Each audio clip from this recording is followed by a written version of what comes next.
The Joe Rogan Experience. What are the consequences? They were able to pull off this thing, this some sort of operation. Who knows who was behind it? Who knows what was the motivation? But it clearly has something to do with compromising people, which is an age-old strategy for getting people to do what you want them to do. You have things on them, you use those things as leverage, and then next thing you know, you've got people saying things that you want them to say, and it moves policy, changes things, you get things done.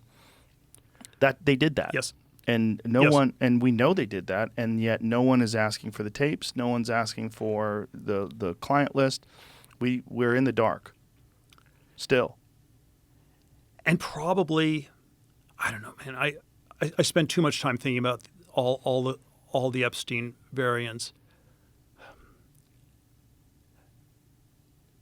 It probably the sex stuff is overdone and everything else is underdone. It's like a limited hangout. We get to talk about the crazy underage sex, and not about all the other questions. It's like when Alex Acosta testified for labor secretary, and he was the DA who'd prosecuted Epstein in 2008, 2009, and got him sort of the very light 13-month or whatever sentence. And it was a South Florida DA or whatever he was. And Acosta was asked, why did he get off so easily? And under congressional testimony, when he was up for labor secretary 2017, it was he belonged to intelligence. That's yeah. And then and so it's the question isn't about the sex with the underage women. The question is really about why was he so protected? And then I went down all these rabbit holes. Was he working for the Israelis or the Mossad or all this sort of stuff? And I've come to think that was very secondary. It was obviously it was just the U.S. If you're working for Israel, you don't get protected. We had Jonathan Pollard. He went to jail for 25 years or whatever. But unrelated, right? Understood, but it's. But this is one particular operation. But it was if it was an intelligence operation, the question we should be asking is what part of the U.S. intelligence system was he working for? Was he working for But don't you think that's an effective strategy for controlling politicians? Getting them involved in sex scandals? I mean, that's always been one of the worst things that can happen to a politician. Look at Monica Lewinsky. A very simple one.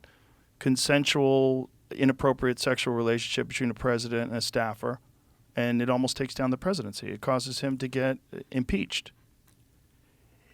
Powerful motivators. The shame of it all. Also, the illegal activity, the fact that it's one of the most disgusting things that we think of, with people having sex with underage people.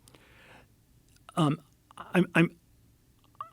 sure that was part of it. I suspect there are a lot of other questions that one should also most ask. certainly. But I would think that is one of the best motivators that we have, is having dirt on people like that, especially something that could ruin your career, especially people that are deeply embedded in this system of people knowing things about people and using those at their advantage. I mean, that's an age-old strategy in politics. That was J. Edgar Hoover's entire modus operandi. Yeah, look, my riff on it was always that it's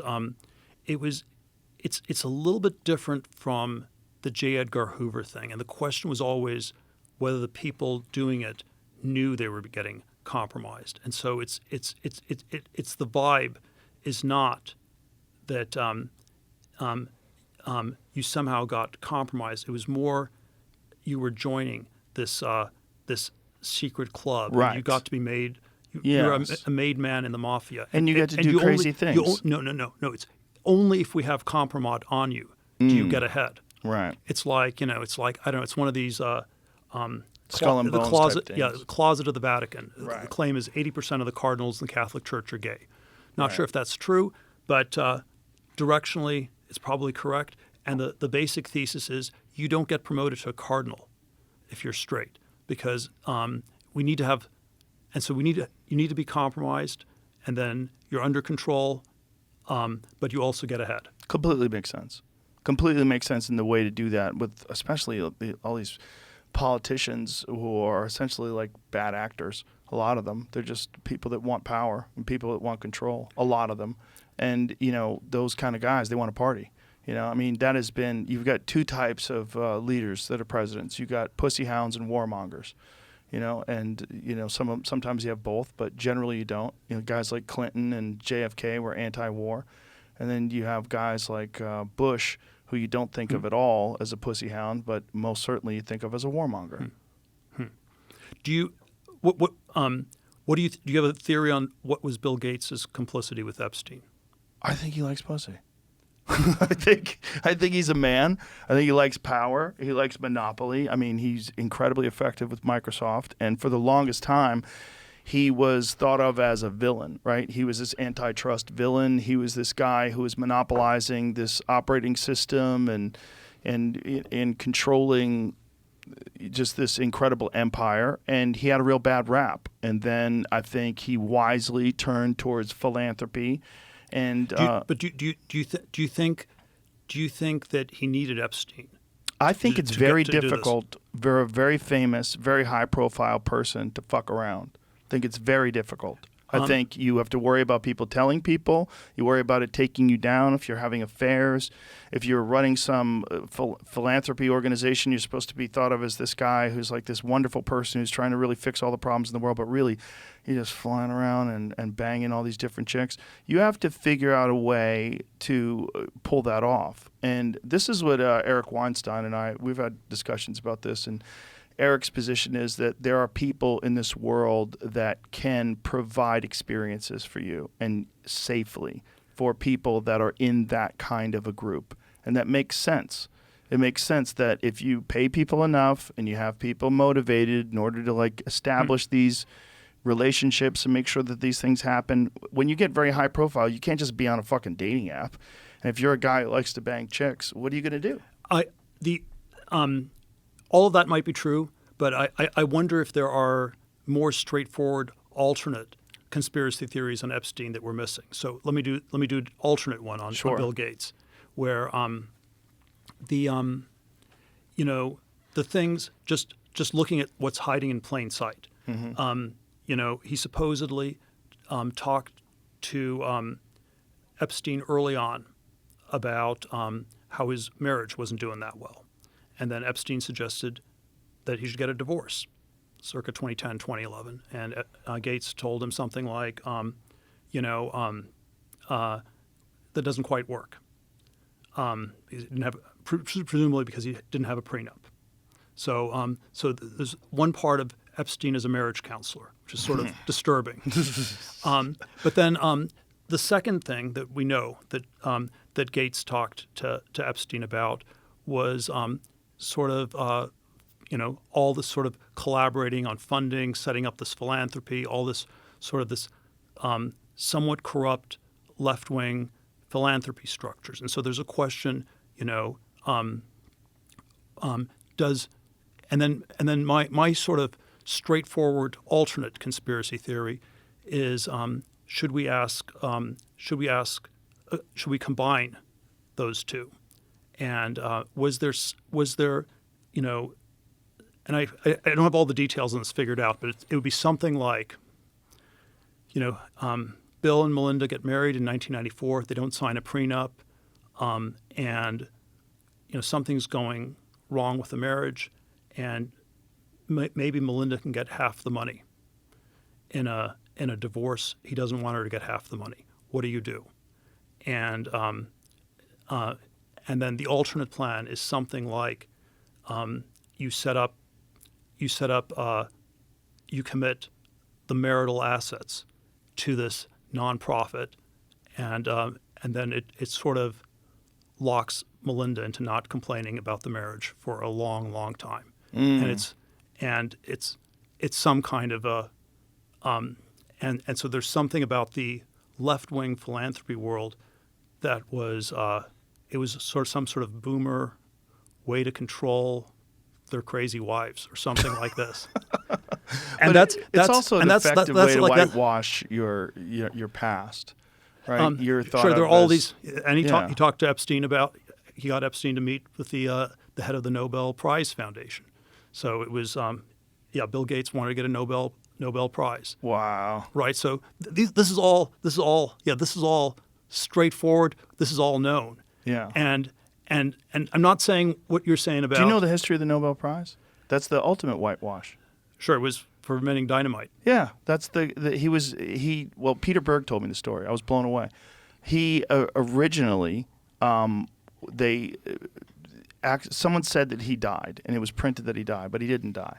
And in the stories, they were calling him the Merchant of Death because he was the guy that invented dynamite. And he realized that, oh my God, this is my reputation. This is how people think about me. I have to do something to turn this around. So he invented the Nobel Prize. And he started, now the name Nobel is automatically connected in most people's eyes to the greatest people amongst us, the people that have contributed the most to society and science and art and peace and all these different things. Nobel Prize for Medicine. Awarded to the guy who invented ivermectin, by the way. Super crazy history. Yeah, it's a crazy history, but it's the ultimate whitewash. It's the same thing. Like, he came up with that prize because he wanted to change his image publicly. And so it's ironic that Bill Gates would want to get a Nobel Prize. Or not ironic, or it's ironic, but straightforward. Understandable and ironic. Yeah. But I think, but then if and so there's a underage sex version of the Epstein story, and then there is a crazy status Nobel Prize history of it, and there is a corrupt left-wing philanthropy one, and there is a boomers who didn't sign prenuptial agreements with their wives story, right? And I think all of those are worth exploring more. I think you're right. That's all I'm saying. What about these left-wing philanthropy ventures do you think is uniquely corrupt?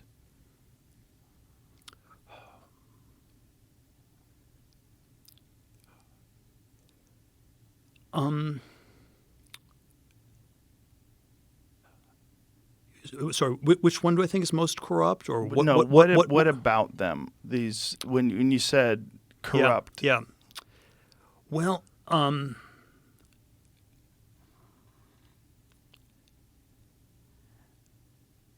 man, it's there's something about maybe it's just my hermeneutic of suspicion, but there's something about there's something about the virtue signaling. And what does it mean? And I always think this is sort of a America versus Europe difference, where in America we're told that that philanthropy is something a good person does, and if you're a Rockefeller and you start giving away all your money, this is just what a good person does, and it shows how good you are.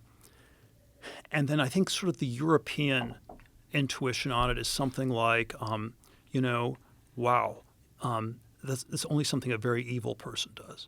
And if you start giving away all your money in Europe, it's like, Joe, you must have murdered somebody, or you must be covering up for something. And so there are these two very different intuitions, and I think the European one is more correct than the American one, and probably.